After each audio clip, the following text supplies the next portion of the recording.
please don't let him kill me." Those were the words my daughter whispered into the phone the night everything finally broke apart. I can still hear the sound behind her voice. Glass shattering, a man screaming, and fear. Real fear, the kind no father ever forgets. By the time I reached her house 10 minutes later, my son-in-law Derek was lying face down on his own kitchen floor with my knee pressed against his shoulder blade, while 2 county deputies rushed through the front door. He kept yelling, "This old man attacked me." But the deputies weren't looking at him. They were looking at me. One of them noticed the way I controlled Derek's wrist without hurting him. The positioning, the calm breathing, the awareness. Military men recognize certain things in each other, even after decades. One deputy looked at me carefully and asked, "Sir, were you service?" I stared straight ahead. "Retired Navy." That was all I said. I didn't mention the SEAL teams, didn't mention Afghanistan, didn't mention the men I buried.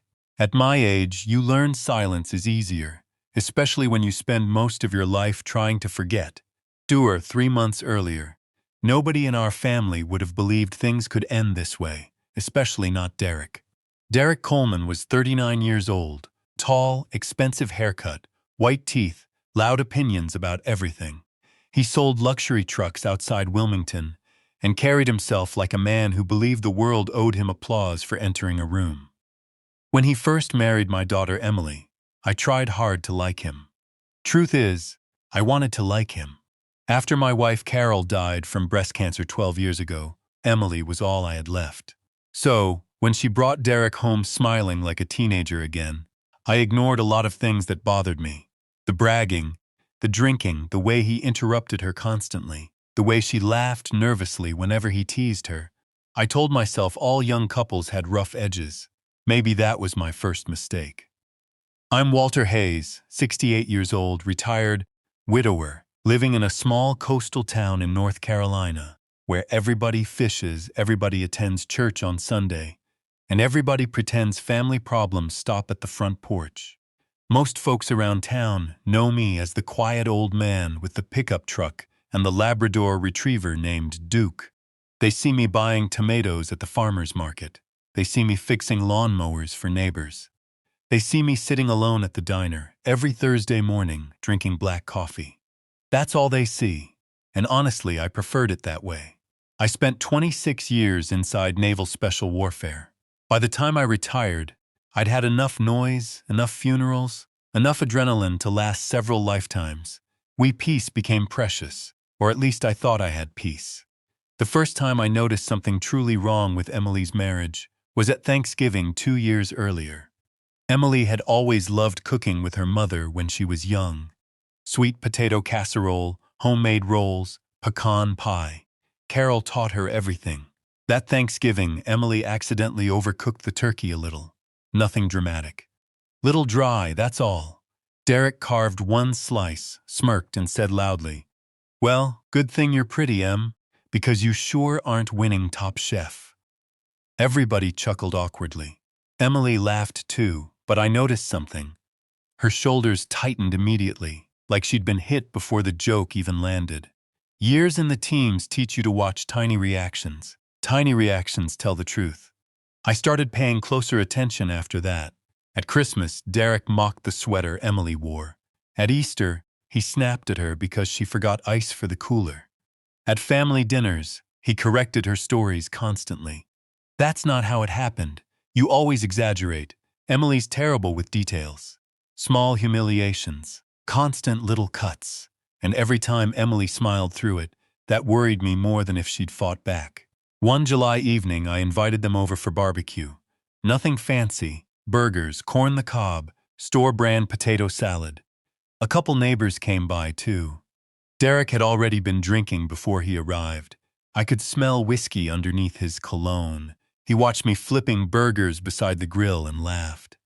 "You know, Walt, you're the calmest old man I've ever met." I smiled politely. "That's supposed to be an insult." "Nah," he said, "just saying. Most retired military guys never shut up about it. You barely mention it." "That's because I retired." The neighbors chuckled softly, but Derek kept going. "I mean, seriously, what did you even do in the Navy? File paperwork?" More laughter. I shrugged. Something like that. He pointed his beer bottle toward me dramatically. See, that's exactly what I mean. Emily acts like you're some kind of secret badass. Emily immediately looked uncomfortable. Derek, stop. But he grinned wider. What? I'm kidding. Then he leaned toward me. You know what I think? I think old military stories are mostly exaggerated. The backyard went quiet. I simply flipped another burger. No anger, no reaction. That frustrated him more. Men like Derek feed on reactions. Without one, they feel invisible. A few minutes later, Emily came inside to help me carry plates to the kitchen. The moment we were alone, she whispered, I'm sorry. I looked at her carefully. There was a faint bruise near her wrist, covered halfway by makeup. My stomach tightened. What happened there? She instantly pulled her sleeve down. Nothing. Emily. She avoided my eyes. Dad, please. That word, please. Not defensive, not irritated, afraid. And suddenly I knew. Maybe not every detail, but enough. That night after everyone left, I sat alone in my garage workshop. Duke slept beside my chair while rain tapped softly against the roof. I opened an old wooden storage chest I hadn't touched in years. Inside were pieces of another life. Photographs of men long dead, challenge coins, service medals, a folded flag, and one laminated card. Emergency communication codes. When Emily was 16, I taught her basic safety signals. Nothing extreme, just precautions.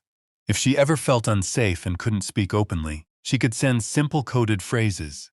We treated it almost like a game back then, but I made her memorize one rule. If you ever send the real distress code, I come immediately, no questions asked. I remember Emily rolling her eyes at 16 years old. Dad, you watch too many spy movies. Maybe I did, or maybe fathers simply know the world better than daughters wish they did. Around midnight, my phone buzzed beside my chair. A text from Emily. Dad, can you send me Mom's peach pie recipe? Underneath it, 256391. My blood went cold instantly. 391 meant only one thing. Immediate danger. Call police.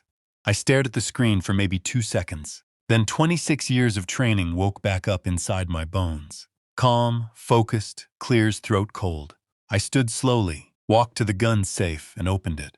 Not because I wanted revenge, because my daughter was afraid, and fear changes a father into something dangerous.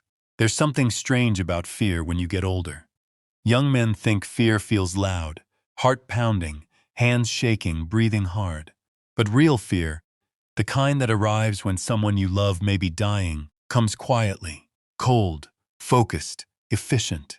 That's how I felt driving through the dark roads toward Emily's neighborhood that night. The windshield wipers pushed heavy rain aside while my headlights cut through sheets of water. My old Ford pickup rattled every time I hit a pothole, but I barely noticed. I had my phone on speaker with 911 dispatch. The young woman answering sounded nervous at first. Sir, can you describe the situation? Yes, I said calmly. Possible domestic assault in progress. Female victim inside residence. Male suspect intoxicated. Do you know if weapons are involved? Unknown. Sir, you're currently approaching the house? Yes. Please wait for responding officers. I looked at the glowing red taillights ahead of me disappearing into the rain. No, I answered quietly. I won't be doing that. There was a pause. Then she asked carefully, Sir, are you armed? Yes. Another pause. What kind of firearm? Locked in the vehicle. I don't intend to use it unless absolutely necessary. That part was true. People misunderstand men like me. They imagine retired military veterans are eager for violence. Most of us spend the rest of our lives trying to avoid it. The dispatcher's voice softened slightly. Sir, officers are 4 minutes out. I'll handle things until then. I hung up before she could argue. Emily's subdivision sat near the edge of town, beside a half-finished development where construction had stalled after the pandemic. Dark houses, wet pavement, no movement. The rain had eased into a steady drizzle by the time I pulled up across the street from their home. All the downstairs lights were on. I could hear yelling before I even stepped out of the truck. Derek. Drunk. Raging. I crossed the yard quietly. Age changes how you move. At 68, my knees ache in cold weather, and my shoulders pop when I reach too high in the garage. But training never fully leaves your body. Not the important parts. Awareness, balance, timing. As I approached the front window, I saw Emily inside, and every fear I'd carried for years suddenly became real. She was backed against the kitchen counter crying. One side of her lip was bleeding. Derek stood inches from her face screaming, while shattered glass covered the floor around them. He grabbed her wrist hard enough to make her stumble. Something inside me became perfectly still. Not angry. That surprises people when I tell this story. I wasn't angry yet. Anger is emotional. This was different. This was protective, like watching a wolf near a child. I moved toward the side gate leading to the backyard. The patio door wasn't fully closed. Rainwater blew softly through the opening curtains. Inside, Derek kept shouting, "You think your daddy's going to save you?" Emily tried pulling away. "Please stop." Then he shoved her shoulder. Not hard enough to knock her down, hard enough to terrify her. That was enough for me. I entered silently. No dramatic entrance, no yelling, no threats. The old hardwood floor barely creaked under my boots. Derek didn't notice me until Emily looked past him suddenly. Her eyes widened. "Dad." Derek turned around laughing, and for one unbelievable moment he actually smiled at me. "Look who's here," he slurred. "Captain America." I kept walking calmly toward him. "Step away from her," he scoffed. "Or what?" I repeated myself. "Step away from my daughter." Emily's breathing sounded shallow and panicked. Derek spread his arms dramatically. "Oh no." The old man's serious. Then he pointed at me. "You know what your problem is, Walt? Everybody treats you like some wise old veteran, but you're just another retired nobody hiding in a garage." I didn't answer. People always expect violence to announce itself loudly. Real danger rarely does. Derek took 2 aggressive steps toward me. Bad decision. The moment his right shoulder dipped forward, instinct took over. One movement. That's all it was. Fast enough he never understood what happened. I redirected his arm, rotated behind him, and drove him face first into the kitchen floor before he could swing properly. His beer breath exploded into a curse. What the hell? I pinned his wrist behind his back, carefully but firmly. Not enough to break it, enough to control him completely. Derek thrashed beneath me in shock. How did you?" "Stop resisting," I said calmly. Emily stood frozen near the counter, crying into her hands. Derek tried bucking upward again. I adjusted pressure slightly. He gasped instantly. "Pain compliance. Precise, controlled, temporary. Old skills. You're hurting me," he yelled. "You're not hurt," I answered. "You're restrained." That made him even angrier. He spat curses at me while struggling harder. Honestly, the whole thing lasted maybe 30 seconds before police lights flashed across the living room windows. 2 deputies rushed through the front door, weapons drawn. "Sheriff's Department." I immediately released one hand and raised it slightly. "Victim secure, suspect restrained." Both deputies froze for half a second. One younger officer aimed at Derek while the older deputy stared at me closely. You could almost see the recognition happening in his brain, not recognition of my face. Recognition of behavior. Calm breathing, situational awareness, controlled restraint, military. The older deputy approached carefully. "Sir, can you stand up slowly for me?" I nodded once and rose carefully off Derek. The moment pressure lifted, Derek rolled over screaming dramatically. This psycho attacked me. The deputy ignored him completely. Instead, he looked toward Emily. "Ma'am, are you injured?" Emily's lip trembled. Yes, that single word changed the entire room. The younger deputy immediately handcuffed Derek while reading his rights over Derek's furious shouting. "This is you can't arrest me." He attacked me first. Nobody listened. Emily suddenly collapsed into tears against the kitchen counter. Real breakdown tears, years of fear pouring out all at once.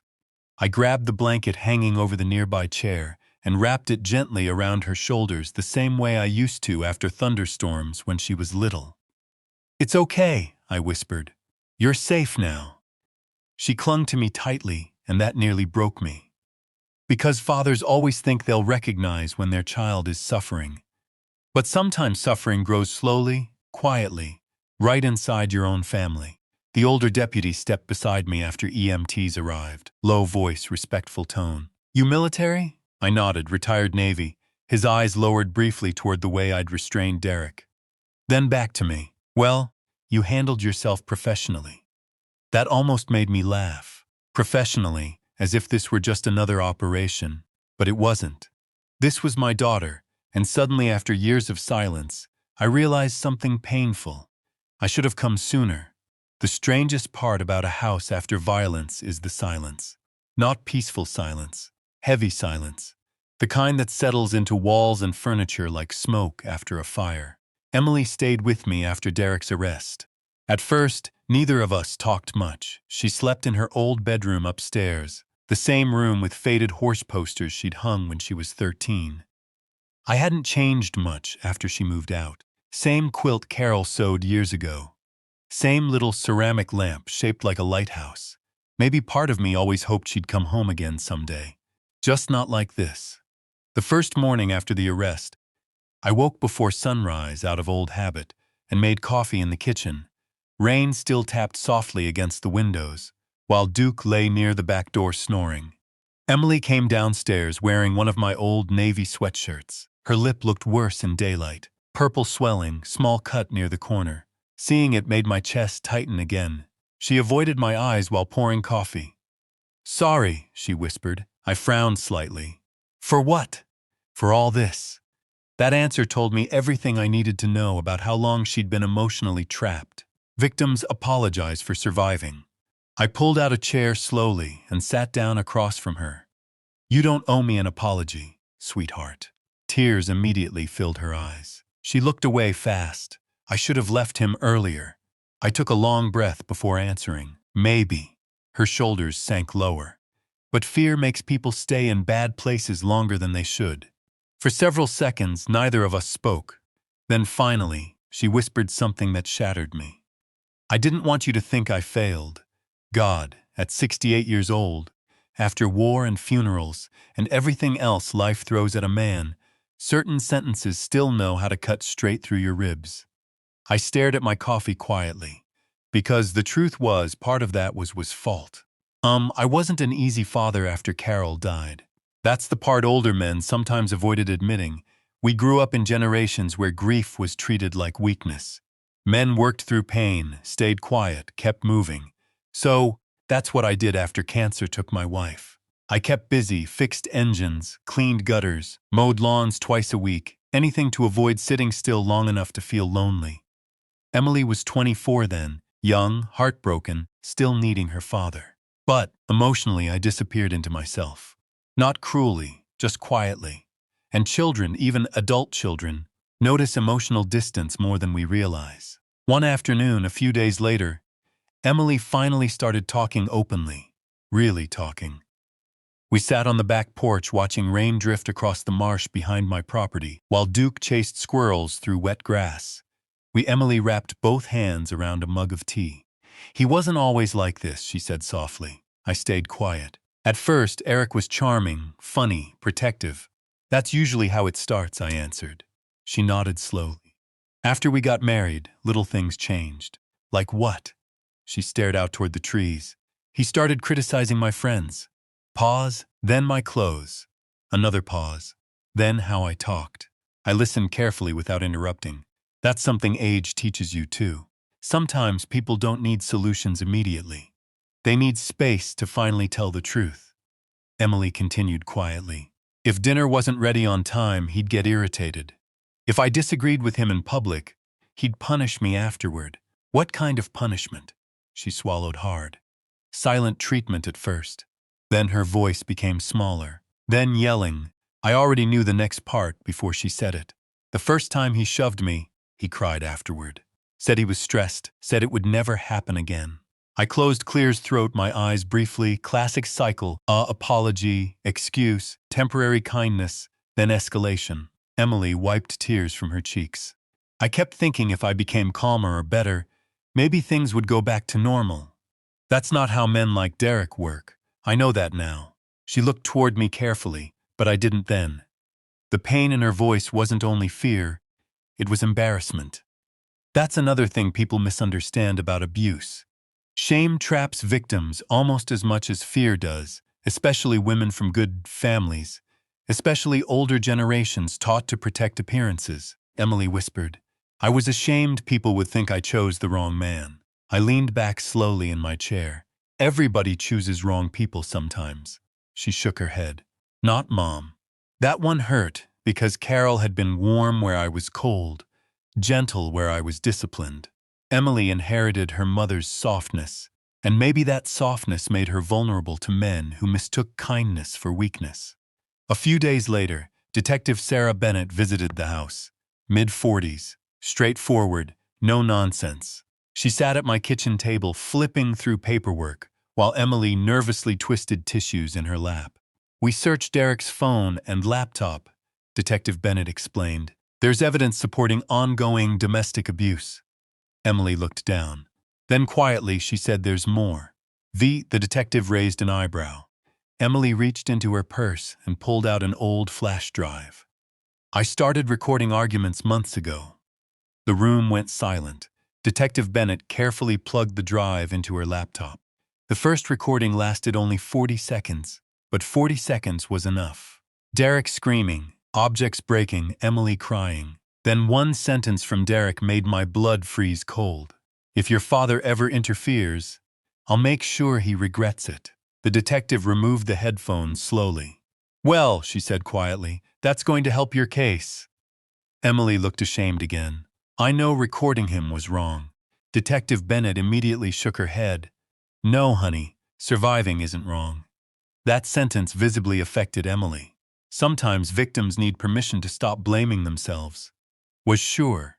That evening after the detective left, I went into the garage alone. I sat at my old workbench, staring at nothing for a long time. Combat memories came back more often after the arrest. Funny how trauma works. You spend decades locking doors inside your mind, then one emotional shock swings them all open again.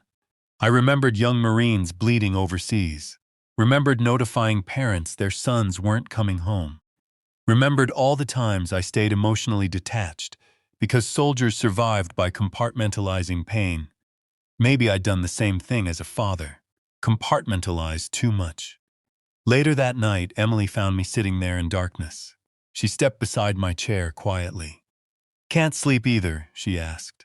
I shook my head. For a minute, we just listened to rain hitting the garage roof. Then she surprised me. Dad, were you scared overseas? Nobody had asked me that in years. I gave a small, tired smile. All the time, she looked genuinely shocked. But you were Navy SEALs. Fear doesn't disappear because of training, I answered. What matters is what you do while afraid. Emily stared downward thoughtfully. Then she whispered, I was afraid every day with Derek. I reached over slowly and squeezed her hand. You don't have to live afraid anymore. And for the first time since she was a little girl, my daughter leaned against my shoulder and cried herself to sleep. I never expected to wear my dress uniform again. Not at my age. Not after everything. The last time I'd worn it was at Carol's funeral 12 years earlier. Even then, I only wore the jacket because she loved seeing me in uniform. Said it reminded her that underneath all my quietness, there was still a man who once carried himself proudly. After she died, I packed the uniform away in the attic and figured it would stay there until I died too. But life has a strange way of reopening old closets, especially when family is involved, as you see. Derek's preliminary hearing happened in late October. Gray skies, cold rain, one of those damp Carolina mornings that settles into your joints. Emily sat beside me outside the courtroom, clutching a paper cup of coffee with both hands. She looked healthier than she had in years, but still fragile in certain moments. Healing isn't dramatic, it's slow. Some mornings she smiled. Other mornings she barely left the guest room. Trauma comes in waves. I'd learned that overseas long ago. Inside the courtroom, Derek looked smaller than I remembered. Not physically, spiritually. Funny how confidence disappears once consequences finally arrive. His expensive suits were gone, his hair looked unwashed. Dark circles hung under his eyes from weeks in county lockup, but the bitterness remained. The moment he saw me beside Emily, his jaw tightened hard. His parents sat behind him, looking exhausted and embarrassed. I actually felt sorry for them. No parent raises a child hoping he'll become cruel. At least I don't think they do. Derek's attorney stood and immediately began painting him as the victim.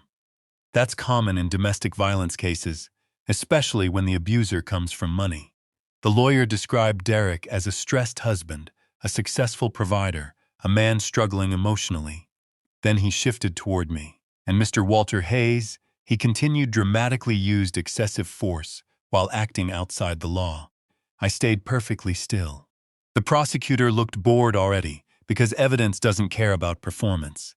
The state presented Emily's injuries, police photographs, audio recordings, medical reports, witness statements from neighbors. Then came the body cam footage. The courtroom watched silently as the deputies entered the kitchen that night. There I was on screen, calm, controlled, restraining Derek without striking him. No screaming, no rage, just containment. One deputy's body cam captured Derek shouting drunken threats, while Emily cried against the counter with blood on her lip. The defense attorney's argument weakened immediately after that. But Derek still wasn't finished humiliating himself. When he took the stand, he blamed everyone except himself. The alcohol, stress, marriage problems, Emily being too emotional. Then he looked directly toward me and sneered. He brainwashed her against me. That sentence finally caused something inside Emily to harden. I felt it beside me. She stood before the prosecutor even asked, voice shaking at first, then growing steadier. "No," she said quietly. The courtroom turned toward her. "My father didn't brainwash me." She took a long breath. "He saved my life." Absolute silence followed. Emily described years of emotional abuse in painful detail. The insults, isolation, fear, walking on eggshells every single day. Several jurors looked visibly emotional. One older woman wiped tears from her eyes. Then Emily said something that nearly broke me again. I stopped recognizing myself during that marriage. God, that sentence hit harder than any combat memory ever had. Because war wounds soldiers, but abuse erases people slowly while they're still alive. Shush, shush. During a recess, the prosecutor approached me near the hallway vending machines. "You were special warfare, weren't you?" I gave a small nod. "How could you tell?" She smiled faintly. "My brother was Marine Recon." I almost laughed. Military people always recognize each other eventually. She hesitated before speaking again. "Your restraint that night probably saved your daughter's case." "What do you mean?" "If you'd lost your temper and beaten him badly, the defense would have shifted focus onto you." I nodded quietly. She was right. Revenge feels satisfying for a moment. Control protects people longer. That lesson took me decades to fully understand. The final sentencing hearing happened 6 weeks later. Emily almost didn't attend, but eventually she decided she needed closure. That morning I climbed into the attic and opened the old garment bag holding my navy dress uniform. The fabric smelled faintly like cedar and age. As I pinned the medals back onto the chest one by one, memories returned I hadn't visited in years. Friends laughing in helicopters, young men writing letters home, funerals with folded flags. I stared at my silver star for a long moment before attaching it carefully. Truthfully, I never liked medals much. Metal can't bring people back. Still, they matter to civilians. They remind people sacrifice existed before comfort became fashionable. When I walked into the courthouse wearing full dress whites, conversations immediately stopped. Even Emily stared at me quietly. "You never wear that," she whispered. "I know. You look different."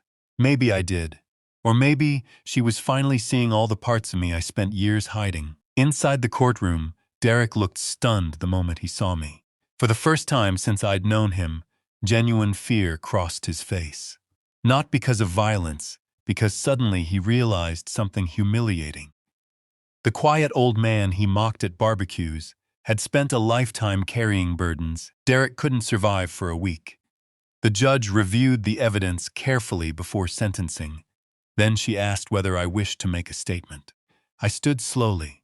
Every joint in my body reminded me I was no longer young, but my voice remained steady. "I spent most of my life around violence," I began. "War, death, fear, loss." The courtroom stayed silent.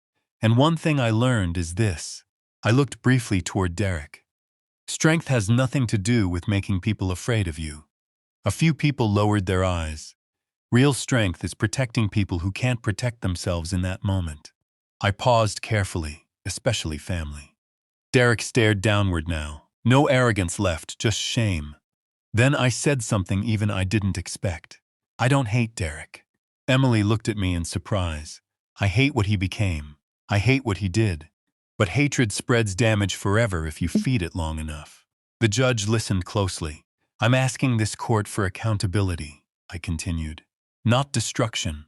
That mattered.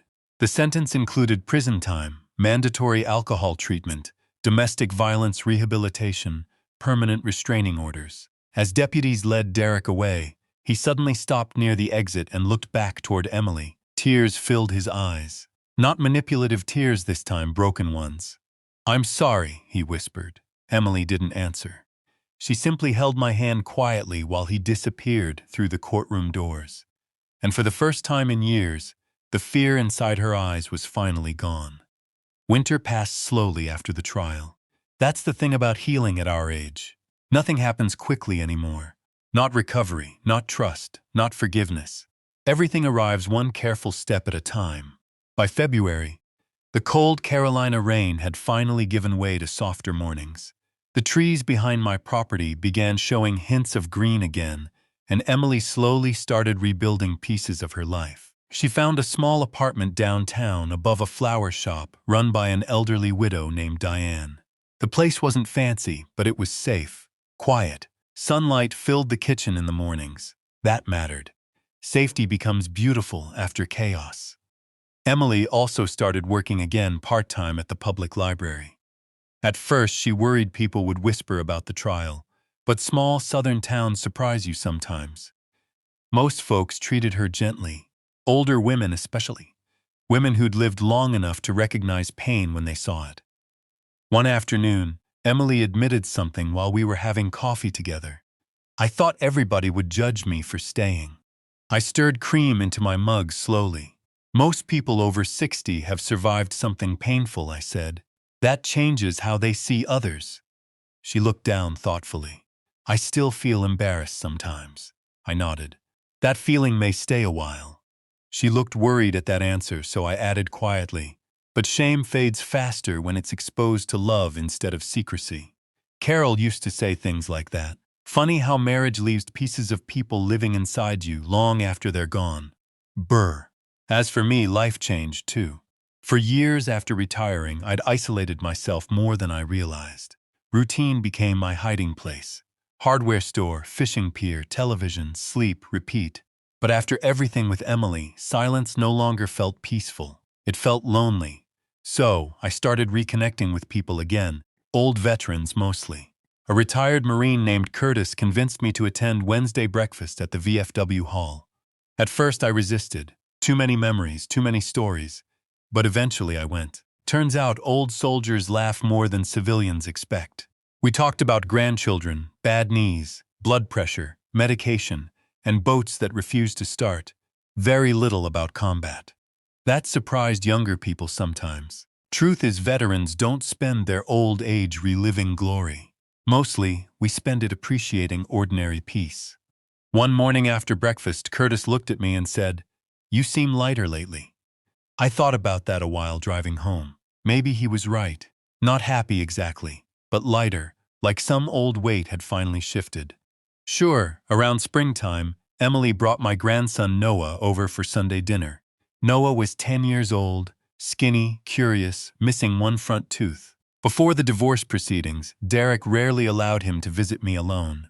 Said I was too old-fashioned. Now, Noah ran through my backyard like he owned the place. Children recover from tension faster than adults if you give them safety early enough. That afternoon, we sat beside the lake near my property fishing for bluegill while dragonflies skimmed the water. Noah studied me carefully before asking, "Mom says you were in the Navy." I was feel like regular Navy. I smiled slightly. "Something like that." He grinned. "Mom says you tackled Dad like Batman?" I nearly choked laughing. "Well, your mother exaggerates." "No, she doesn't." "Yes, she does." "Nope." I shook my head, smiling. Then Noah became quiet for a minute. Finally, he asked softly, "Why was Dad so mean?" There it was. The question every child eventually asks. I looked out over the lake before answering carefully. Sometimes people carry anger they never learned how to control. Did he hate Mom? No, I said honestly. That's what makes it sad. Noah Clear's throat frowned. Then why hurt her? I thought about all the years I spent studying violence in different forms. War, fear, control, abuse. Then I answered the simplest way I could. Because some people confuse love with ownership. Noah considered that seriously. Then he nodded slowly like children do when they understand more than adults realize. A few minutes later, I handed him the fishing rod. You know what real strength is? What? Making people feel safe around you. He smiled proudly after catching a tiny bluegill 15 minutes later. At 10 years old, he already handled disappointment better than many grown men. Sure. One evening in early summer, Emily arrived at my house carrying an envelope. No return address, she said quietly. I recognized the prison stamp immediately. Derek. She sat beside me at the kitchen table while I opened it carefully. The letter was handwritten, messy. No excuses, no self-pity, just honesty. Derek admitted things I never expected him to admit. His drinking, his insecurity, his need for control, his shame. One sentence stood out most. I spent years trying to feel powerful by making other people smaller. That line told me rehabilitation might actually be working, or at least beginning. Emily looked nervous while I finished reading. What do you think? She asked softly. I folded the letter carefully.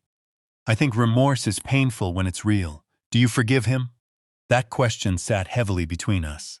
At my age, I've learned forgiveness isn't a light switch. It's a decision you practice repeatedly, sometimes daily. I don't know yet, I admitted. Emily nodded slowly. That's fair. Then after a long silence, she whispered something that nearly brought tears to my eyes. But thank you for saving me.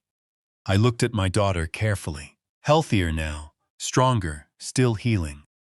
And I realized something important. I hadn't saved her alone. She saved herself the moment she asked for help.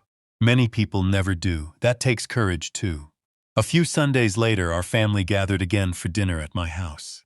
Nothing fancy. Fried chicken, mashed potatoes, cornbread. The kind of meal Carol used to make when money was tight. But love wasn't. Sunlight poured through the kitchen windows, while Noah laughed at something on television. Emily looked peaceful for the first time in years. Real peace. Not forced smiling. Not survival mode. Peace. And sitting there at that old wooden table, listening to dishes clatter and family voices fill the house again, I finally understood something that took me nearly 7 decades to learn. When I was young, I thought strength meant winning fights. Then war taught me strength meant surviving pain. But getting older taught me the truth. Strength is answering the phone when somebody is afraid. Strength is staying calm when anger would feel easier. Strength is protecting people without losing your humanity in the process. And sometimes, strength is allowing yourself to heal too. If this story meant something to you tonight, if you've ever loved someone through pain, protected your family, or learned hard lessons later in life, I hope you'll share it with someone who may need to hear it. And remember, no matter your age, it is never too late to choose kindness over control, peace over pride, and love over fear. My daughter sold my late wife's sapphire ring for a pathetic $800 just to fund her Hawaii vacation with my money. When I went to the pawn shop to buy it back, the owner looked at me and whispered, "Sir, you won't believe what we found inside this ring." Before continuing, subscribe to the channel and write in the comments what time it is in your region right now. The jewelry box sat open on the dresser, mocking me with its emptiness. My hands trembled as I lifted the velvet liner for the 3rd time that morning, as if Eleanor's ring might somehow materialize beneath it. It didn't. For 2 days, I'd been tearing the house apart. Every drawer, every shelf, every pocket of every coat I owned. The panic had started as a flutter in my chest and grown into a full-blown storm. I checked under the bed, behind the nightstand, even in the bathroom cabinet where Eleanor used to keep her lotions. Nothing. "Dad, what are you doing?" I looked up to find my daughter Danielle leaning against the doorframe, watching me with an expression I couldn't quite read. Something between amusement and what satisfaction. "Your mother's ring," I said, hearing the strain in my own voice. The sapphire ring. It's gone. I can't find it anywhere. Danielle straightened up, smoothing down her designer blouse, the one I'd apparently helped to pay for without knowing it. Oh, that. Don't worry about it, Dad. Don't worry about it. As if Eleanor's 25th anniversary gift could be dismissed with a wave of her manicured hand. What do you mean, don't worry? I sank onto the edge of the bed, exhausted from 2 sleepless nights and the physical toll of searching every corner of this house. I took it to Fisher's Pond on Burnside. Tracy and I needed the money for our Hawaii trip. She said it so casually, like she was telling me she'd borrowed my car. We really needed to get away from all this stress. You understand. I didn't understand. I couldn't understand. The words weren't processing correctly. My daughter, my only child, had taken her mother's ring and pawned it. You pawned Eleanor's ring. Yeah, but don't make such a big deal out of it. Danielle walked into the room, picked up a photo frame from the dresser, Eleanor and me, on our 30th anniversary, and set it back down without really looking at it. They only gave me $800 for it anyway. Better than nothing, right? And honestly, it would have been mine eventually. Mom's been gone 3 years. It's not like she's wearing it. I felt something shift inside me. Not break. Breaking would have been too clean, too simple. This was more like a fundamental restructuring of my internal landscape. 35 years I'd spent as a gemologist, evaluating precious stones for one of Portland's most prestigious auction houses. I'd handled diamonds worth millions, sapphires that belonged in museums. Eleanor's ring, with its rare Burmese sapphire, flawless and deep as the ocean, was worth at least $85,000, $800. No pawn shop in their right mind would offer $800 for that ring. Unless $800, I heard myself say, my voice oddly calm. Yeah, I thought we'd get more, but whatever. It's enough for the hotel upgrade and some nice dinners. She checked her phone, already losing interest in the conversation. Tracy's waiting for me. We're finalizing the vacation plans. I watched her leave, her footsteps light on the hardwood floors that Eleanor and I had refinished ourselves 20 years ago. Through the open door, I could hear Tracy, my son-in-law of 6 years, laughing in the kitchen, probably scrolling through resort photos. Something was very, very wrong. I'd spent 3 decades identifying fakes, spotting synthetic stones that fooled even experienced dealers. The Burmese sapphire in Eleanor's ring had been hand-selected from a dealer in Bangkok, certified, documented. No legitimate pawn shop would look at that stone and offer $800. They'd either recognize its value and offer significantly more, or they'd be suspicious enough to refuse it entirely, which meant one of 2 things. Either Danielle had no idea what she'd actually sold, unlikely given how many times she'd admired that ring growing up, or the ring she'd pawned wasn't Eleanor's at all. I stood up slowly, my knees protesting, 67 years old, and I'd never felt more ancient than in this moment. But alongside the exhaustion and the shock, something else was crystallizing. That old professional instinct, the one that had made me one of the most trusted appraisers on the West Coast, was whispering that there was more to this story. If that wasn't Eleanor's ring in the pawn shop, then where was the real one? And how had Danielle gotten hold of a fake good enough to pass casual inspection?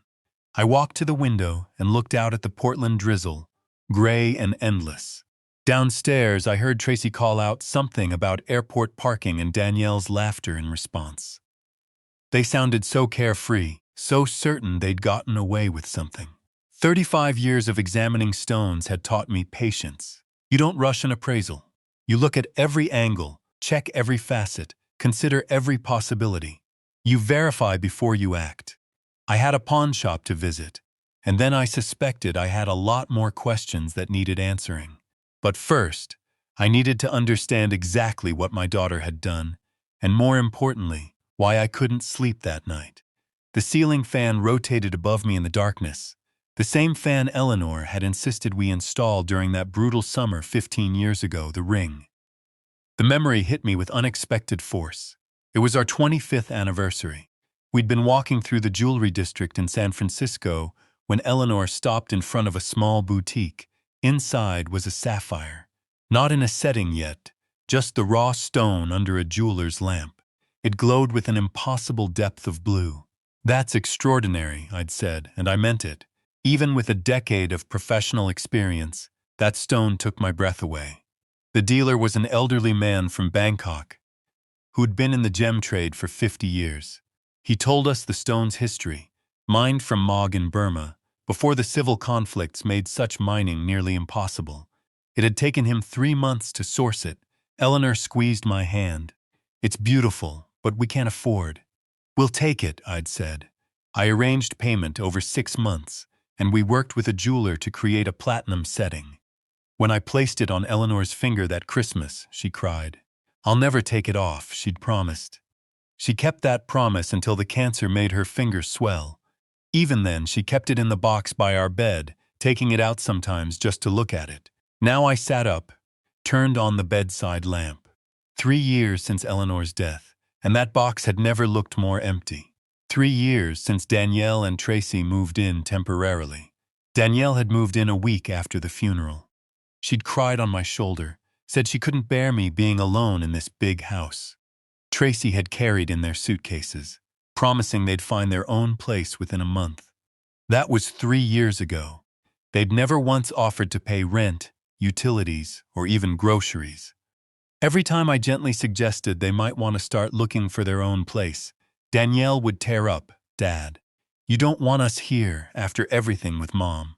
And I'd back down every time, because what kind of father kicks out his grieving daughter? Except now, lying in the dark, I was remembering other things. The small loans that were never repaid. $500 here for a car repair, $1,000 there for a medical bill, $3,000 for Tracy's investment opportunity that never materialized. I'd stopped keeping track. What was the point? She was my daughter. But the number, when I forced myself to add it up, was staggering. Over $40,000 in 3 years. And then there were Eleanor's other things. The silver earrings she'd inherited from her grandmother. Danielle said she'd lost them. The delicate gold bracelet from our 10th anniversary, damaged beyond repair, apparently. Even Eleanor's simple gold wedding band. "I'm keeping it safe for you, Dad." I got out of bed and went to my office. On the desk was a stack of bank statements I'd been meaning to go through. I'd given Danielle access to my checking account a year ago when I'd had the flu. "Just in case something happens," she'd said. I'd never revoke that access. Now I opened the statements and really looked. Electronic withdrawals I didn't remember authorizing. $5,000 for medical treatment, but I hadn't been to a doctor in months. $3,500 for home repairs.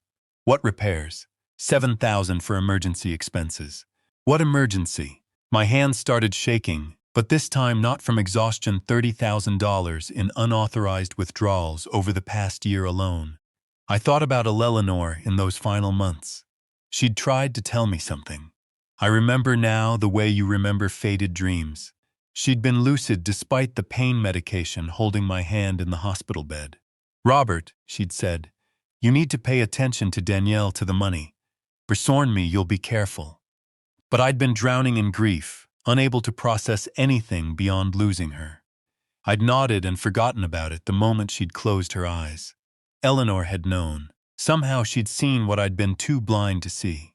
I sat back, Eleanor's old watercolor of Mount Hood hanging crooked beside me.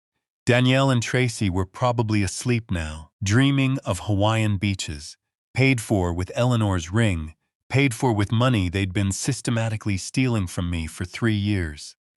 The thing about being a gemologist is that you learn to see what's really there, not what people want you to see. You learn that the prettiest stones are often the most flawed. You learn that providence matters, where something came from and how it got here. I'd been looking at my daughter, the way a father looks at his child, with love, with trust, with assumed good faith. But if I looked at her the way a gemologist examines a suspect's stone, the picture was very different. Systematic theft, manipulation, exploitation of grief and trust, and a fake ring pawned for $800, while the real ring, worth $85,000, was somewhere else entirely. I stood and walked to the window.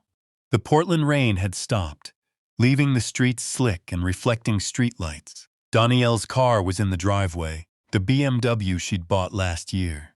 Tracy got a bonus, she'd said, though I'd never been quite sure what Tracy actually did for a living. Something cold and calculating rose in my chest. Not anger yet, that would come later. This was the same feeling I got when a dealer tried to pass off a synthetic diamond as natural. That quiet certainty that I was being played, combined with the equally quiet determination to prove it. Eleanor's ring was out there somewhere, and I was going to find out exactly what my daughter had done with it. But first, I needed to visit a pawn shop on Burnside. Fisher's Pawn and Loans sat on Burnside Street between a Thai restaurant and a tax preparation office that looked like it had been closed since the 90s. The neon sign flickered. The I in Loans was completely dead. I'd driven past this place 100 times over the years, and never once thought I'd have a reason to walk through that door. The bell chimed as I entered. The shop smelled like old leather in desperation, the same smell I remembered from estate sales, where families sold off everything their parents owned for a fraction of its worth. DAC cases lined the walls, guitars, cameras, jewelry, power tools, all the detritus of people who'd run out of options.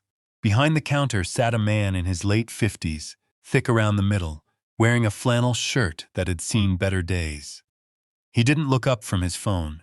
"Help you?" he said, still scrolling. "I'm looking for the owner, Ron Fisher." "That's me." He finally glanced up, and I could see him doing the mental calculation. Was I here to pawn something or looking for trouble? "What can I do for you?" "My name is Robert Coleman. I worked at Heritage Auctions for 35 years, senior gemologist." The change was immediate. Fisher set down his phone and straightened up. Even pawn shop owners know the names that matter in the Portland jewelry scene. Heritage Auctions had handled some of the most significant estate sales on the West Coast. "Mr. Coleman, what brings you to my shop?" "I'm looking for a ring that was brought in recently, February 10th or 11th, sold by a tall blonde woman, late 30s. Fisher's expression shifted to something cautious. "That's pretty specific. The woman is my daughter, Danielle. She told me she pawned her mother's ring here. I'd like to see it." He studied me for a long moment and then moved to a safe behind the counter. When he returned, he was holding a small velvet box. He opened it and set it on the glass counter between us. There it was, the ring that had sent me spiraling for 2 days. "May I?" I pulled my jeweler's loop from my pocket. 35 years in the business, and I still carried it everywhere. Old habits. Fisher nodded and watched as I examined the ring under magnification. It took me less than 10 seconds to confirm what my instincts had been screaming. Synthetic sapphire, not even a particularly good one. I could see the curved growth lines that marked it as lab-created. The setting was gold-plated brass, not platinum. The prongs were already showing wear at the base. Someone had done a decent job making it look convincing to the untrained eye, but to a professional, it was like looking at a photocopy and being told it was an original Rembrandt. $800, I asked, keeping my voice neutral. "That's what I gave her. It's a fair price for what it is." "It's actually generous," I said. And I meant it.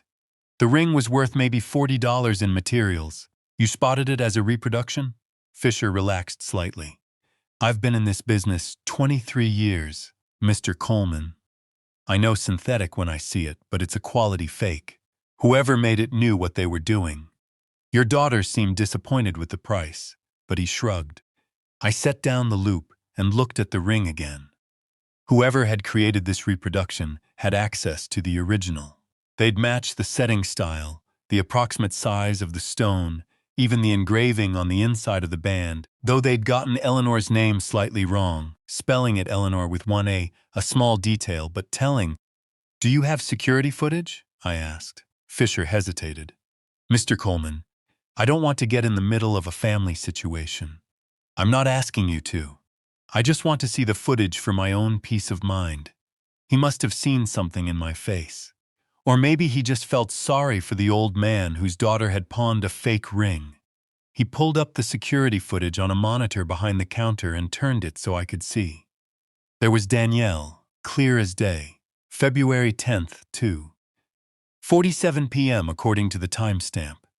She walked in carrying a small jewelry box, chatted with Fisher for a few minutes, handed over the ring. The camera caught her face when he offered 800. Disappointment flashed across her features before she forced a smile and accepted. She signed some paperwork, took the cash, and left. "Could I get a copy of that footage?" I asked. "For family records." Fisher looked at me for a long moment. I could see him weighing whether this was going to come back to haunt him. Finally, he nodded. "Give me your email. I'll send it over." I wrote down my address on a business card, one of the old ones from Heritage Auctions that I still had in my wallet. Fisher took it, glanced at it, and his expression softened even more. "Mr. Coleman, if you don't mind me asking, why would your daughter pawn a fake ring?" That was the question, wasn't it? I could think of only two possibilities. Either Danielle genuinely didn't know it was fake, which seemed unlikely given how many times she'd admired Eleanor's ring over the years, or she knew exactly what she was doing. She'd pawned the reproduction to establish a paper trail, to make it look like she'd sold Eleanor's ring for a pittance, when in reality. "That's what I'm trying to figure out," I said. I drove home in a daze, my mind working through the implications. If Danielle had pawned a fake, then she'd had access to the original long enough to have a reproduction made. That wasn't something you could do overnight. It would take time, money, and contacts with someone who specialized in that kind of work. It meant this wasn't a spur-of-the-moment decision to grab some quick cash for a vacation. This was planned, deliberate, calculated. When I pulled into the driveway, Danielle's BMW was there along with Tracy's Audi, the one he'd somehow afforded on his mysterious consulting income. I could hear music from inside the house. They were home, probably packing for their trip, completely oblivious to what I just discovered. I sat in my car for a moment, watching the house. My house, the one Eleanor and I had bought 32 years ago when Danielle was 6, the one we'd painted together room by room, the one where we'd raised our daughter, celebrated birthdays and holidays, built a life, the one Danielle and Tracy were currently treating like a free hotel. 35 years in the gem trade had taught me patience. When you're examining a stone, you don't rush. You look at it from every angle. You test it, verify it, document it. You gather all the evidence before you make your final assessment. I needed to know where the real ring was, and I needed to understand exactly how long Danielle had been playing me for a fool. But first, I needed to go inside and pretend everything was normal. I needed to smile and wish them a good trip to Hawaii. I needed to be the doddering old dad who didn't notice anything was wrong, because I had a feeling that once I started pulling on this thread, the whole tapestry was going to unravel. The next morning, I sat at my desk with a cup of coffee gone cold and a list of names in front of me. 35 years in the jewelry business meant I knew people. The question was which people to call and what exactly to ask them. Marcus Chen's name was at the top of the list. We'd worked together for almost 20 years before he'd left Heritage to open his own boutique gallery in the Pearl District. If anyone in Portland knew about high-end jewelry transactions, it was Marcus. More importantly, I trusted him. I dialed his number, watching through the office window as Danielle and Tracy loaded suitcases into the BMW. They were leaving for the airport in a few hours, Hawaii, for 2 weeks. I'd overheard Tracy on the phone yesterday, bragging to someone about the oceanfront suite they'd booked. "Robert Coleman," Marcus answered, warmth in his voice. "It's been too long, how are you?" "I need a favor, Marcus, and I need you to be discreet about it." The warmth shifted to curiosity. "Of course. What's going on?" I explained about Eleanor's ring. Not all of it. Not the part about Danielle, just that a significant piece had gone missing and I was trying to trace it. Burmese sapphire, platinum setting, very specific characteristics. Had anything like that crossed his desk, or had he heard anything through his network? "That's a distinctive piece," Marcus said. "Let me make some calls. If it's moved through any of the legitimate dealers in Portland, someone will know about it." After we hung up, I turned my attention to the bank statements spread across my desk. I'd spent the previous evening going through them line by line, and the picture they painted was damning. I pulled up my online banking and started documenting everything. Screenshots of transactions, dates, amounts. The electronic withdrawals Danielle had made using the account access I'd given her just in case $5. Memo on January 15th. Memo line medical expenses. I hadn't been to a doctor in January. $3,500 on December 3rd.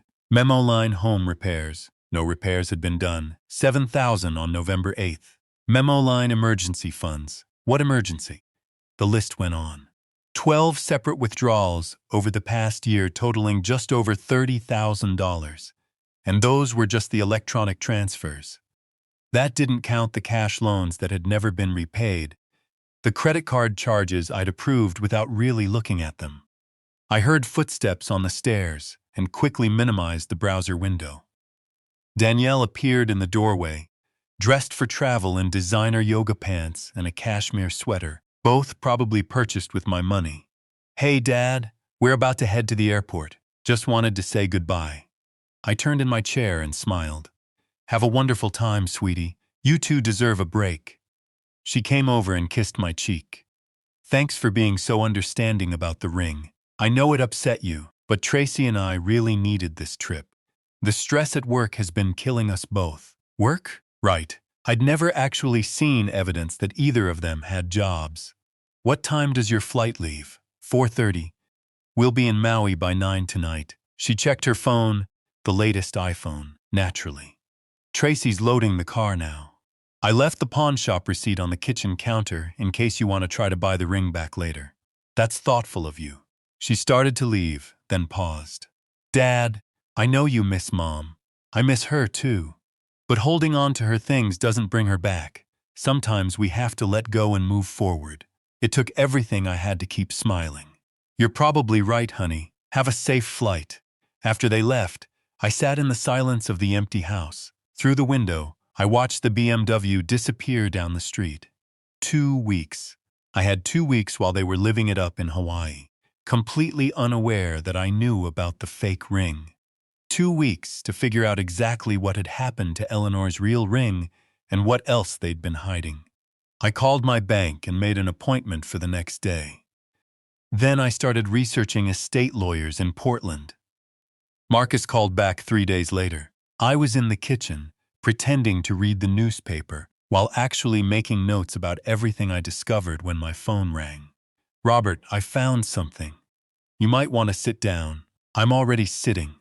Your ring, or one that matches your description exactly, was sold through Belmont Estate Jewelers in December 18th to be specific. My hand tightened on the phone. Sold, not pawned. Sold outright to a private collector. The seller was a woman matching your daughter's description. The buyer was William Douglas. He's a serious collector. Focuses on rare colored stones. The sale price was $67,000. $67,800 at the pawn shop. The numbers echoed in my head. Robert, you still there? Yes, I'm here. Do you know how I can contact this Douglas? I can arrange an introduction. But Robert, if your daughter sold it without your knowledge, this is going to get complicated. Douglas bought it in good faith. Getting it back won't be simple. I understand. Can you set up a meeting? I'll see what I can do. That evening, Danielle posted a photo on social media, her and Tracy on the beach at sunset, drinks in hand. The caption read, Paradise. Thank you to the best dad in the world for always supporting us. The comments were full of heart emojis and people telling her how lucky she was. I stared at that photo for a long time, at her bright smile, at the way she held that tropical drink like she hadn't a care in the world. $67,000. She'd sold her mother's ring for $67,000 and used the money to fund her lifestyle while living in my house, eating my food, and systematically draining my bank account. I thought about Eleanor in those final weeks. How she'd tried to warn me, how I'd been too grief-stricken to listen, how I'd thought I was doing the right thing by letting Danielle move in, by helping her financially, by being the supportive father. What a fool I'd been. But I wasn't a fool anymore. 35 years of examining stones had taught me how to spot a fake. I'd finally learned to apply that same scrutiny to people. I pulled up my computer and started drafting an email to Gloria Sanchez, the estate attorney I'd found. I needed to understand my legal options. I needed to understand how to protect what was left of Eleanor's legacy and my own future. Because Danielle and Tracy might think they'd won. They might think the old man was too blind, too trusting, too weak to fight back. They were about to learn how wrong they were. 2 weeks. They'd given me 2 weeks to prepare. By the time they got back from Hawaii, everything was going to be different. I just hoped they'd enjoyed their last free vacation. Gloria Sanchez's law office occupied the 3rd floor of a brick building in downtown Portland, the kind of place that spoke of old money and older traditions.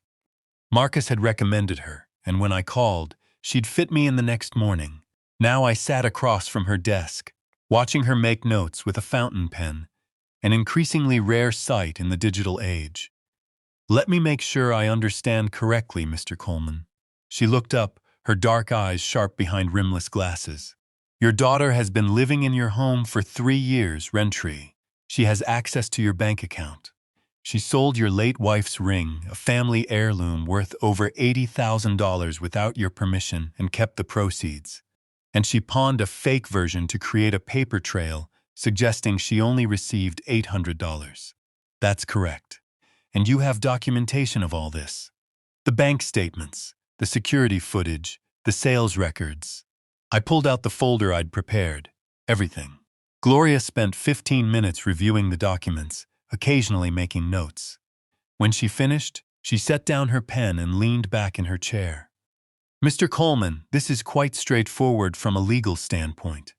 The house is in your name alone. The bank account is yours. You can revoke her access at any time. As for the ring, the sale was fraudulent since she didn't own it, but recovering it will be complicated since the buyer purchased in good faith." "I'm working on that separately," I said. "Good. Now, there's one wrinkle. Your daughter has established residency in your home. She's lived there over 30 days, which gives her certain tenant rights under Oregon law. You can't simply lock her out. You'll need to provide formal notice, typically 30 days, and if she refuses to leave, you'll need to go through eviction proceedings." I'd expected something like this. What if she leaves voluntarily? Then it's much simpler. No legal process required. Gloria studied me for a moment. "May I speak candidly? Please, you strike me as someone with a plan. What is it you're actually asking me to help you with?" I smiled slightly. 35 years of reading people's intentions when they brought me potentially stolen gems had taught me to recognize the same skill in others. I need to protect my assets, all of them. I want to revoke Danielle's access to my finances, change my will, establish new power of attorney arrangements, and I want it all done while she's out of town. She's traveling. Hawaii leaves tomorrow for 2 weeks. Gloria picked up her pen again. That's doable. Tight timeline, but doable. Revoking bank access is immediate. A new will takes a few days to properly draft and execute, but we can have it done within the week. Power of attorney can be handled simultaneously. She paused. Who do you want to designate as your new power of attorney? Not family, I said firmly. What about a charitable organization? Something that can't be easily challenged or manipulated. That's actually quite wise. I can recommend several reputable organizations that provide such services. She made another note. Mr. Coleman, I should tell you, when your daughter returns and discovers what you've done, this is going to get ugly. Are you prepared for that? I've been preparing for it since I found out what she did to Eleanor's ring. Eleanor was your late wife? Yes. 3 years ago, cancer. Something in Gloria's expression softened just for a moment. I'm sorry, and I understand why this matters so much to you. She straightened the papers on her desk. Let's get started. The sooner we filed these documents, the sooner you'll be protected. I left her office 2 hours later with a checklist and a court date. Step 1. Revoke bank access the moment Danielle's plane took off. Step 2. Change the house locks. Step 3. Return to Gloria's office to sign the new documents once they were prepared. Step 4. Try to negotiate the return of Eleanor's ring. When I got home, Danielle and Tracy were in the kitchen surrounded by shopping bags from one of those upscale outdoor stores where a simple t-shirt costs $80. Dad, perfect timing. Danielle held up a brightly colored Hawaiian shirt. We just got back from getting vacation clothes. Look what we found for you. I took the shirt, price tag still attached, $95. My credit card had probably paid for it. That's very thoughtful, I said, managing a smile. Tracy was already modeling a pair of board shorts. We're all set for paradise, man. 2 weeks of sun, surf, and Mai Tais. You sure you don't want to come? We could probably squeeze you into a hotel room. How generous. Let me pay thousands of dollars to sleep on a cot in a room my daughter and son-in-law were staying in, using money they'd stolen from me. No, you two enjoy yourselves. I'll be fine here. Danielle hugged me and I forced myself not to stiffen. You're the best, Dad. I know this year has been hard with the anniversary of Mom's death coming up, but things are going to get better. I can feel it. I can feel it too, I said, and I meant every word. That night, after they'd gone to bed, I sat in my office and made a list. Not on the computer, on paper, where there'd be no digital trail. Every step I'd take over the next 2 weeks. Every call I'd make, every document I'd sign, every lock I'd change. By the time they came home from Hawaii, everything would be different. They just didn't know it yet. I looked at the calendar. February 19th. Their flight left at 4:30 in the afternoon. I'd drive them to the airport myself, wave goodbye with a smile, wish them a wonderful trip, and then I'd go to war. The next morning, I woke to the sound of suitcases being dragged down the stairs. Danielle and Tracy were laughing about something, their voices carrying through the house like they owned the place. I suppose they thought they did. I made breakfast, pancakes, bacon, the works. A proper send-off. Dad, you didn't have to do all this, Danielle said, though she piled her plate high enough. I wanted to. It's not every day my daughter goes to Hawaii. Tracy checked his watch. We should leave by 2:30 to be safe. Airport security and all that. I'll drive you, I offered. That way you won't have to pay for parking. Are you sure? It's a long drive back alone. I smiled. I'll manage. At 2:15, I loaded their luggage into my car while they did a final check of the house. I watched Tracy lock the front door with his key, a key that would be useless by this time tomorrow. The drive to the airport was filled with their chatter about resorts and excursions and restaurants they'd researched. I made appropriate noises, asked appropriate questions, and thought about Gloria's documents waiting to be signed. At the departure terminal, I helped them unload their bags. Danielle hugged me one more time. Love you, Dad. Thanks for everything. We'll bring you back something nice. Have a wonderful time. I said, both of you. Forget about everything and just enjoy yourselves. I stood there, watching them walk into the terminal, their expensive luggage rolling behind them, heading off to their expensive vacation, the last vacation I'd ever finance. Then I got back in my car and drove straight to the bank. The bank manager, Tom Morrison, had known me for over 20 years. We'd worked together on estate valuations, authenticating jewelry from safe deposit boxes, navigating the complicated intersection of sentiment and value that comes with inherited wealth. When I walked into his office at 5:15 that afternoon, he took one look at my face and closed the door. What's wrong, Robert? I told him. Not everything. Not about the fake ring or the investigation, but enough unauthorized withdrawals. My daughter's access to my account, the need to protect what remained of my savings. Tom's expression grew darker with each sentence. How much are we talking about? Over 30,000 in the past year, probably 70,000 if you count the 3 years before that. He pulled up my account on his computer, fingers moving quickly across the keyboard. This is financial elder abuse, Robert. We should report this. Not yet. I need to handle it my way first. Can you help me? He studied me for a long moment, then nodded. Let's start with revoking access. Then we'll set up a new account and transfer your funds. The old account will remain open but empty. If she tries to access it, we'll know immediately. The process took 40 minutes. With each form I signed, each authorization I revoked, I felt a weight lifting. This wasn't revenge yet. This was just closing the barn door before any more horses could escape. But it felt good. It felt like taking control. Done. Tom finally said she no longer has any access to your accounts. If she tries to withdraw money or make transfers, the system will block her. Thank you, Tom. Robert, he hesitated. When she finds out, she's going to be furious. Are you safe? Is she dangerous? Dangerous? I considered the question. Not physically, but yes. I think she's going to be very angry. That's why I'm doing this while she's 3,000 miles away. I drove home as the sun set, painting the Portland sky in shades of orange and pink. The house felt different when I walked in, emptier, cleaner somehow, even though nothing had physically changed. It was my house again, not theirs. The next morning, I called a locksmith. I need every lock in the house changed. Front door, back door, garage, everything. He arrived at 10. By noon, I had new keys, and the old locks bagged and labeled for documentation. Just in case Danielle tried to claim I'd stolen her keys or locked her out illegally, I'd have proof that these locks had been professionally changed after she left. Then came the harder part. I went upstairs to what had been Danielle and Tracy's room. Their clothes hung in the closet. Their toiletries cluttered the bathroom. Their life together scattered across every surface. 3 years of living here, and they'd never bothered to pack away a single box.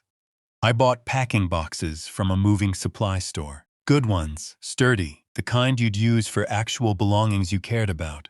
I wasn't trying to be cruel. I was being fair, methodical. I folded clothes carefully, wrapped picture frames, packed shoes in tissue paper. Everything documented with photographs, timestamps, my phone recording every careful movement. It took 2 full days. When I was done, 23 boxes sat neatly stacked in the garage. Each one labeled Danielle's clothes, Tracy's office supplies, bathroom items, kitchen gadgets they'd brought. Everything organized, nothing damaged, nothing missing.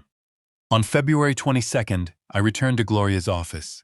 She had the documents ready, the new will, the revoked powers of attorney, the designation of Oregon Community Foundation as my emergency contact and medical proxy instead of Danielle. This is your last chance to reconsider, Gloria said as she laid out the papers for my signature. Once you sign these, you're effectively removing your daughter from any legal claim to your estate or decision-making about your care. I picked up the pen. That's exactly what I want to do. My signature felt steady as I signed each document. Gloria witnessed them. Her assistant notarized them, and just like that, Danielle's presumed future inheritance vanished. These are now filed with the court. Gloria said, legal and binding. If anything happens to you, the foundation handles your affairs. When you pass, your estate will be distributed according to the new will. Which leaves Danielle? Nothing.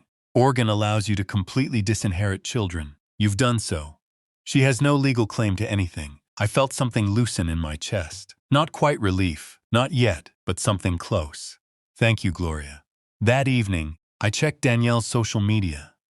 There they were, posted just an hour ago. Photos of her and Tracy on a white sand beach, sunset behind them, tropical drinks in hand. The caption read, Day 4 in paradise. Best decision ever. Thank you to the best dad in the world for always supporting us. The comments were full of friends telling her how lucky she was, how wonderful it must be, how they wish they could escape to Hawaii. 147 likes and counting. I looked at those photos for a long time. At Danielle's bright smile, at the way she posed with her drink like she didn't have a care in the world. At Tracy's arm around her shoulder, both of them glowing with that particular smugness of people who think they've gotten away with something. I opened the Notes app on my phone and typed a single sentence. Enjoy it, princess. It's the last free vacation you'll ever take. Then I deleted it. No digital trail, no evidence of intent. Just a bitter old man sitting alone in his house, looking at pictures of his daughter, having the time of her life with his money. Or rather with what used to be his money. That particular well had just run dry, though she didn't know it yet. I had 10 more days until they came home.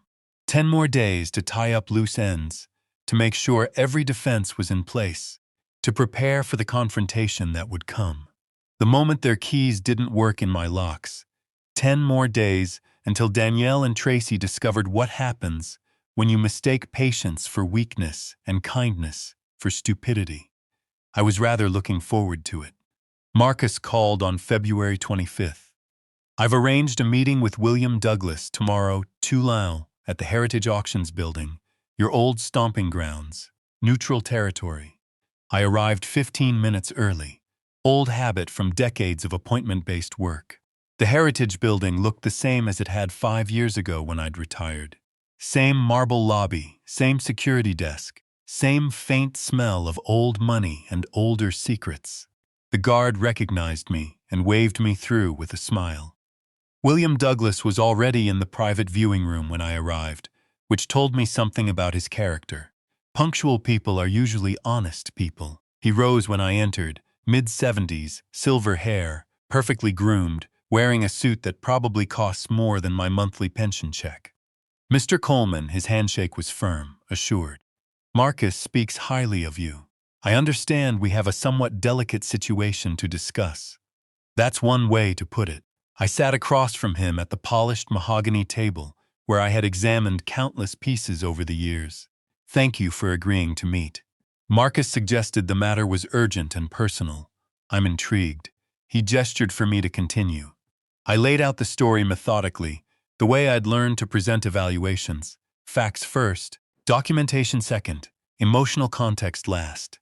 Eleanor's ring purchased together in San Francisco.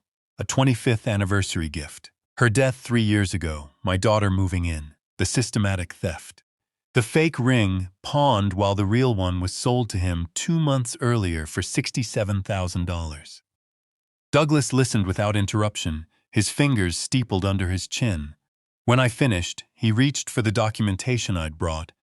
Insurance records spanning 30 years, photographs of Eleanor wearing the ring, the original certification from the Bangkok dealer, appraisal documents, and finally the security footage of Danielle at the pawn shop. He watched the video twice, his expression neutral. When it ended, he sat down the tablet and studied me with the same intensity I'd once used to examine suspect gemstones. You have incontrovertible proof of ownership, he said finally, and equally clear evidence of theft. Why not simply report this to the police and let the legal system handle recovery? Because that would take months, possibly years, because my daughter might face criminal charges, which despite everything, I'm not sure I want. And because you purchased the ring in good faith, you shouldn't be penalized for her crime. Honorable, he leaned back in his chair. What are you proposing? I'll buy it back. $75,000, $8,000 more than you paid. I'll cover all your acquisition costs, evaluation fees, storage insurance, any premiums you've paid. Additionally, I'll provide professional appraisal services for 3 stones from your collection, no charge. That's approximately $5,000 in value, possibly more, depending on what you need evaluated. Douglas was quiet for a long moment, his gaze drifting to the window overlooking downtown Portland. I could almost see him calculating, weighing options, considering angles. Finally, he spoke without turning around. Mr. Coleman, I've been collecting rare gemstones for 42 years. I've seen forgeries, frauds, family disputes, and more variations of human greed than I care to enumerate. But I've also learned to recognize integrity when I encounter it. He turned back to face me. You're offering to pay significantly above market rate to recover your own property stolen from you by your own child. That's either desperate or principled. Looking at you, I believe it's the latter. I just want Eleanor's ring back. Eleanor was your late wife. Yes, she wore that ring for 15 years, through good times and bad times, through cancer treatments and hospital stays. It was on her finger the day before she died until her hands swelled too much to wear it anymore. I hadn't planned to say all that, but it came out anyway. To my daughter, it's worth $67,000. To me, it's priceless. But I can't ask you to take a loss because of my family's dysfunction. Douglas nodded slowly. I accept your offer, Mr. Coleman. The ring is yours. Shall we say Friday for the exchange? That gives us both time to arrange the necessary documentation and payment. We shook hands and I felt something loosen in my chest. Not quite relief, not yet, but something close to it. Friday, February 28th, arrived gray and cold. I met Douglas back at Heritage with the cashier's check for $75,000, the largest single purchase I'd made since buying the house 32 years ago. Tom Morrison had nearly fallen out of his chair when I'd requested it, but he'd processed it without question. Marcus was there as witness. Douglas handed me a small velvet box, the same kind the Bangkok dealer had used 3 decades ago. I opened it with hands that trembled slightly. The sapphire caught the light and held it. That impossible depth of blue that had first captivated Eleanor in a San Francisco jewelry district. Flawless, rare, irreplaceable, worth every penny I just paid. "It's been an honor," Douglas said quietly. "Take care of it, I will." In my car afterward, I sat with the box in my hands, not quite ready to start the engine.